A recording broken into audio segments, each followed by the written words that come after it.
കൊച്ചിയിൽ പ്രവർത്തിക്കുന്ന ഒരു അമേരിക്കൻ കമ്പനിയിലെ കൂട്ടപ്പിരിച്ചുവിടൽ വലിയ വിവാദങ്ങളായിട്ടുണ്ട്.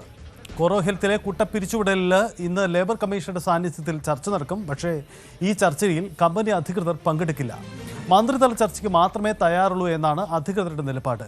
ഇന്ന് ജീവനക്കാരുമായി ലേബർ കമ്മീഷണർ ചർച്ച നടത്തുന്നുണ്ട്. 10-ാം തീയതി തൊഴിൽ മന്ത്രി ബിന്ദു കൃഷ്ണ കൊച്ചിയിലെത്തി കമ്പനി പ്രതിനിധികളുമായി ചർച്ച നടത്തുമെന്ന് അറിയിച്ചിട്ടുമുണ്ട്. ഇതിനിടെ ജീവനക്കാർ കൊച്ചിയിലെ കോറോ ഹെൽത്തിന്റെ ഓഫീസിന് മുന്നിൽ എത്തിയിട്ടുണ്ട്.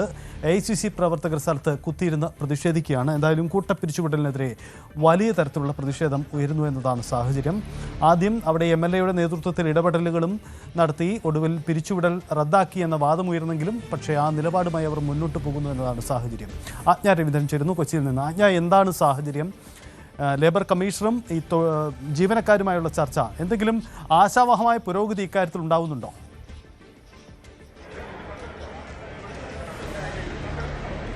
സജിത്ത്, ചർച്ച തുടങ്ങിയിട്ടില്ല. ചർച്ച തുടങ്ങാനിരിക്കുന്നില്ല. പക്ഷെ രാവിലെ കഴിഞ്ഞ ദിവസം ഇത് പിരിച്ചുവിടൽ നടപടി മരവിപ്പിച്ചു എന്നായിരുന്നു അധികൃതർ അറിയിച്ചിരുന്നത്. പക്ഷേ ഇന്ന് രാവിലെ ഈ പിരിച്ചുവിട്ട ആൾക്കാർക്ക് ഇവിടെ എത്തിയപ്പോൾ ഇവർ ബിൽഡിംഗിലേക്ക് അയച്ചിട്ടുണ്ടായെന്നുള്ളതാണ് ബിൽഡിംഗ് അതോറിറ്റിക്ക് നൽകിയിരിക്കുന്ന നിർദ്ദേശം. അതാണ് അതിനനുസരിച്ചാണ് നമുക്ക് ചുറ്റുവട്ടത്തുള്ള ഇത്രയധികം ജീവനക്കാർ ഇവിടെ തടിച്ചുകൂടിയിരിക്കുന്നത്. പ്രതിഷേധം ശക്തമാണ്. പ്രത്യേകിച്ചും ഇതുമായി ബന്ധപ്പെട്ട് അതായത് 800ഓളം ജീവനക്കാരെയാണ് കൊച്ചിയിലും കോഴിക്കോടും ഉൾപ്പെടെയുള്ള അവരുടെ ഓഫീസുകളിൽ നിന്നും ഒരു മുന്നറിയിപ്പുമില്ലാതെ പിരിച്ചുവിട്ട നടപടിയിലേക്ക് പോയിട്ടുള്ളത്, അതോറിറ്റി പോയിട്ടുള്ളത്. പക്ഷേ ഇന്ന് ലേബർ കമ്മീഷനുമായി ചർച്ച നടത്തുമായിരുന്നു. ചർച്ച നടത്താൻ അധികൃതർ തയ്യാറാണെന്നാണ് നേരത്തെ അറിയിച്ചനുസരിച്ചിട്ടായിരുന്നു. പക്ഷേ ഇന്നവർ ഹാജരാകില്ല, അവരുടെ പ്രതിനിധികൾ ഹാജരാകില്ല. പക്ഷേ റീച്ചബിൾ അല്ല എന്നുള്ള വിവരമാണ് ലേബർ കമ്മീഷന്റെ ഭാഗത്തുനിന്ന് ലഭിക്കുന്നത്. അവർ റെസ്പോണ്ട് ചെയ്യുന്നില്ല. അത് ഇന്ന് ഉണ്ടാകില്ല. അതേസമയം അവർ ഉന്നതതല ചർച്ചയ്ക്ക് മാത്രമേ അവർ തയ്യാറാവുകയുള്ളൂ എന്നുള്ള ഒരു നിലപാട് തന്നെയാണ് അവരുടെ ഭാഗത്തുനിന്നും ഉണ്ടാകുന്നത്. എന്തായാലും നമുക്ക് കൂടുതൽ ചോദിക്കാം. അവിടെ പിരിച്ചുവിടൽ നടപടി നേരിട്ടുകൊണ്ടിരിക്കുന്ന ജീവനക്കാർ തന്നെയുണ്ട്.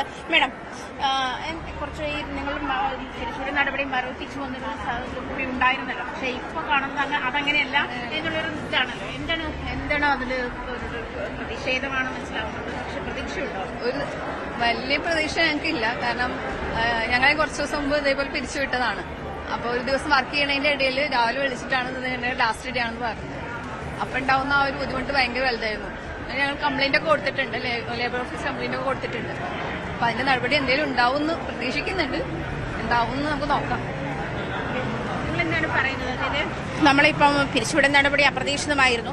മറ്റെന്തെങ്കിലും സാഹചര്യങ്ങൾ കമ്പനി മുന്നോട്ട് വെക്കുന്നുണ്ടോ? പെർഫോമൻസ് അങ്ങനത്തെ ഒരു അസസ്മെന്റോ അതല്ലെങ്കിൽ അങ്ങനെ എന്തെങ്കിലും ഇത്ര അധികം എംപ്ലോയീസിന് പിരിച്ചുവിടേണ്ട സാമ്പത്തിക പ്രശ്നം കൂടി അവർ ചൂണ്ടിക്കാണിക്കുന്നുണ്ടോ? അങ്ങനെ എന്തെങ്കിലും ഉള്ളതായിട്ട് തോന്നുന്നുണ്ടോ? ഉണ്ടോയെന്ന് ഞങ്ങൾക്ക് ക്ലിയർ ആയിട്ട് അറിയത്തില്ല. അവർ പറയുന്നതേ ഉള്ളൂ, അത് അവർക്കേ അറിയുള്ളൂ. പക്ഷേ ഇത് എല്ലാവർക്കും എന്താ പറയുക, എല്ലാവരെയും സംബന്ധിച്ച് ഇതൊരു വലിയൊരു ഷോക്കാണ്. എല്ലാവരും ഡിപ്പെൻഡ് ചെയ്യുന്ന ഒരു കാര്യമാണ്. അതുകൊണ്ട് അതും കൂടെ അവർ പരിഗണിച്ചുകൊണ്ട് വേണം ഓരോ തീരുമാനം എടുക്കാൻ വേണ്ടി. അങ്ങനെ പരിഗണിക്കണമായിരുന്നു. ഇതിപ്പോൾ ആകെ ഞങ്ങൾക്ക് എന്ത് ചെയ്യണമെന്ന് അറിയത്തില്ല. കഴിഞ്ഞ ദിവസം ഇത് മരവിപ്പിച്ചു വന്നായിരുന്നല്ലോ പറഞ്ഞിരുന്നത്. MLA ചർച്ച ചെയ്തപ്പോഴൊക്കെ മരവിപ്പിച്ചുമാണ് എന്നിട്ട് പിരിച്ചുവിടൽ നടപടി. പക്ഷെ പിന്നീട് ഈ പിരിച്ചുവിടൽ നടപടിയുമായി ബന്ധപ്പെട്ട ആനുകൂല്യങ്ങൾ, അത് 3 മാസം ശമ്പളം എംപ്ലോയീസിന് നൽകാൻ ശ്രമിക്കുന്നു. ഇന്ന് നിങ്ങളിവിടെ വന്നപ്പോൾ ബിൽഡിങ്ങിൽ കയറ്റാതിരിക്കുന്ന സാഹചര്യത്തിലേക്കൊക്കെ പോകുന്നു. അങ്ങനെയുള്ളപ്പോൾ അതുമായിട്ട് കമ്പനി മുന്നോട്ട് പോകുന്നു എന്നുള്ളതിന്റെ സൂചനകളല്ലേ? അതെ, അങ്ങനെ തോന്നുന്നു. അങ്ങനെയാണ് മനസ്സിലാക്കുന്നത്. ഓക്കെ, ഇന്ന് ലേബർ കമ്മീഷനുടെ നേതൃത്വത്തിൽ ചർച്ച നടക്കുന്നുണ്ട് ഗസ്റ്റ് ഹൗസിൽ. നിങ്ങളുടെ പ്രതിനിധികൾ അവിടെ ഉണ്ടാവും. അപ്പോൾ ഞാൻ ചോദിക്കുന്നത്, 10-ാം തീയതിയാണ് മിനിസ്റ്ററുടെ തൊഴിൽ മന്ത്രിയുടെ നേതൃത്വത്തിലുള്ള ചർച്ചയിലെ അധികൃതർ പങ്കെടുക്കുന്നുള്ളൂ എന്നുള്ള ഒരു അറിയിപ്പാണ് ഇപ്പോൾ കിട്ടിയിരിക്കുന്നത്. അത് ലേബർ കമ്മീഷണർക്ക് അധികൃതരുമായി ബന്ധപ്പെട്ട് യാതൊരു കണക്ഷനും ഇല്ല, അത് കോൺടാക്റ്റും കിട്ടുന്നില്ല എന്നാണ് ലേബർ കമ്മീഷൻ അറിയിച്ചത്. അങ്ങനെയാണ്. എന്തായിരിക്കും അങ്ങനെ ഒരു ആശങ്കയുണ്ടോ? അതല്ലെങ്കിൽ 10-ാം തീയതിയുള്ള ചർച്ചയിൽ എന്തെങ്കിലും സർക്കാരിൻ്റെ ഇടപെടൽ എന്തെങ്കിലും ഫലം കാണുന്ന പ്രതീക്ഷയുണ്ട്. പക്ഷെ കമ്പനിയുടെ കാര്യം വെച്ച് നോക്കുമ്പോൾ അറിയില്ല. എന്തായാലും മീറ്റിംഗ് കഴിഞ്ഞാൽ എന്തെങ്കിലും പറയാൻ പറ്റും. മീറ്റിംഗിന് ശേഷം എല്ലാവരും പ്രതികരിക്കുമെന്നാണ് മനസ്സിലാക്കാൻ കഴിയുന്നത്. പക്ഷെ അവർ തീർത്തും ആശങ്കയിലാണ്.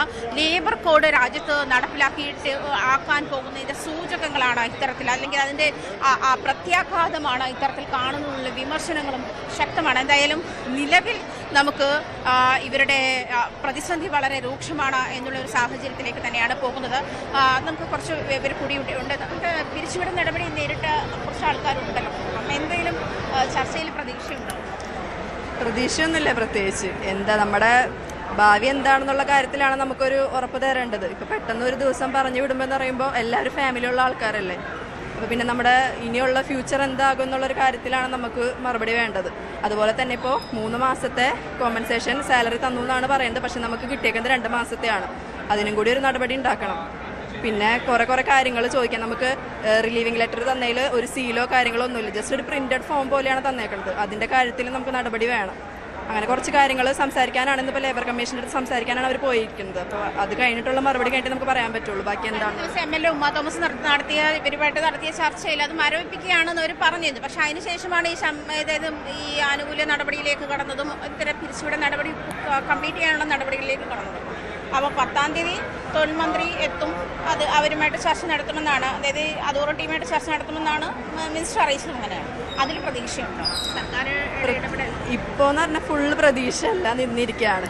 ഇപ്പോൾ MLA വന്ന് സംസാരിച്ചപ്പോഴായാലും നമുക്ക് ഇനി എന്താവും എന്നുള്ള കാര്യത്തിൽ അപ്പോഴും വലിയ പ്രതീക്ഷകളൊന്നുമില്ല.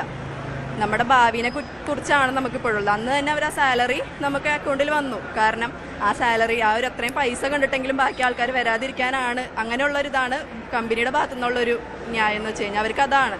നമ്മൾ പൈസ കിട്ടി നമ്മൾ ഇരിക്കും എന്നുള്ളതാണ്. അപ്പോൾ നമ്മുടെ ജോബിൻ്റെ കാര്യത്തിൽ നമ്മുടെ ഫ്യൂച്ചർ എന്താണെന്നുള്ള കാര്യത്തിൽ ഇപ്പോഴും ഒരു ഉറപ്പില്ലല്ലോ. ഇനിയിപ്പോൾ നമ്മൾ പുതിയൊരു കമ്പനി ഇൻ്റർവ്യൂ അറ്റൻഡ് ചെയ്യണം, കിട്ടണം. അത് നമ്മൾ കൊറോ ഹെൽത്തിൽ നിന്നാണ് വരുന്നതെന്ന് അറിയുമ്പോൾ പെട്ടെന്ന് ഇങ്ങനെ ഒരു പൂട്ടിപ്പോയൊരു കമ്പനി, വേറെ ലൊക്കേഷൻസിൽ ഇപ്പോഴും വർക്കിംഗ് ആണ്, 2 ലൊക്കേഷൻസ് മാത്രം പൂട്ടിപ്പോയൊരു കമ്പനി എന്ന് പറയുമ്പോൾ നമ്മുടെ കുറ്റം കൊണ്ടാണെന്ന് ചിന്തിക്കുന്നവരും ഉണ്ടാവാം മറ്റുള്ള കമ്പനീസ്. അപ്പോൾ ഇത്രയും ഒരു 800+ ആൾക്കാരെ ഹയർ ചെയ്യാന്ന് പറഞ്ഞു കഴിഞ്ഞാൽ അതിനനുസരിച്ചുള്ള കമ്പനികൾ ഇവിടെ ഉണ്ടോ എന്നുള്ള കാര്യത്തിൽ നമുക്കറിയില്ല. നമ്മളിനി വേറൊരു കമ്പനിയിൽ എടുക്കുമോ അല്ലെങ്കിൽ ഈ ഫീൽഡേ നമ്മൾ വിടേണ്ടി വരുമോ ഒന്നും നമ്മൾ അറിയാത്തൊരു മറ്റുള്ളിടത്തും ഹയറിംഗ് നടക്കുന്നുണ്ട് എന്നാണല്ലോ അറിഞ്ഞത്. ഇപ്പം ആളുകൾ ഞാനിപ്പോൾ പുതിയ ഇൻ്റർവ്യൂസിന് വേണ്ടിയിട്ട് ഓരോ പോസ്റ്റർ ഓരോ ഗ്രൂപ്പിൽ തപ്പുമ്പോൾ ഈ സെയിം കൊറോ ഹെൽത്തിലെ കമ്പനിയിൽ വാക്കിംഗ് ഡ്രൈവ് നടക്കുന്നു. ബാംഗ്ലൂർ, നോയിഡ, എല്ലാ സ്ഥലത്തും.